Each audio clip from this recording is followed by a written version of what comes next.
સૌરાષ્ટ્ર યુનિવર્સિટીના પૂર્વ કુલપતિ અને અમરેલી જિલ્લા વિધાનસભાના ડાયરેક્ટર ગિરીશ ભીમાણી સામે વિદ્યાર્થીનીઓની છેડતીના ગંભીર આક્ષેપો સામે આવતા શિક્ષણ જગતમાં ભારે ખળભળાટ મચી ગયો છે.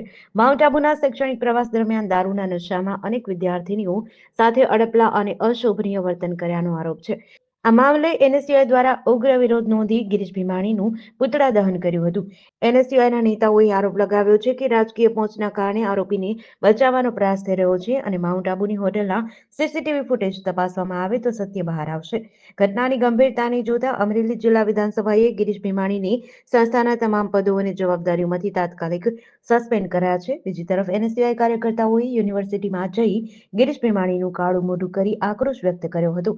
વિદ્યાર્થીઓ અને વાલીઓમાં ભારે રોષ જોવા મળી રહ્યો છે. ગુજરાતના શિક્ષણ જગતને કલંકિત કરે તેવી ઘટના એ અમરેલીથી સામે આવે છે. અમરેલીના એક પ્રતિષ્ઠિત સંકુલની અમુક વિદ્યાર્થીનીઓ પ્રવાસ માટે આબુ ગયેલી હતી.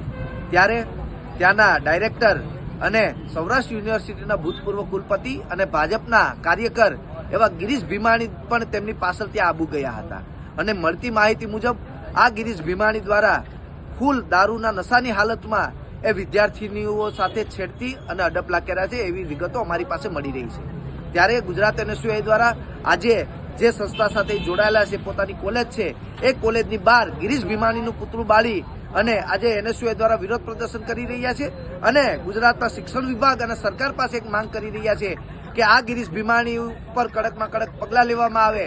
આ દીકરીઓ એ પોતાની બદનામીની બીકથી હાલ બહાર નીકળે એવી પરિસ્થિતિ જોવા નથી મળી રહી, પણ એ હોનેસ્ટ હોટલના સીસીટીવી કેમેરાઓ કાઢી અને એમાં તપાસ કરવામાં આવે અને ગિરીશ ભીમાણીને જેલના સળિયા પાછળ ધકેલવામાં આવે એવી જ ગુજરાત એનએસયુઆઈની માંગ છે. જીડીસી ન્યૂઝ સાથે મૌલિક દોશી, અમરેલી.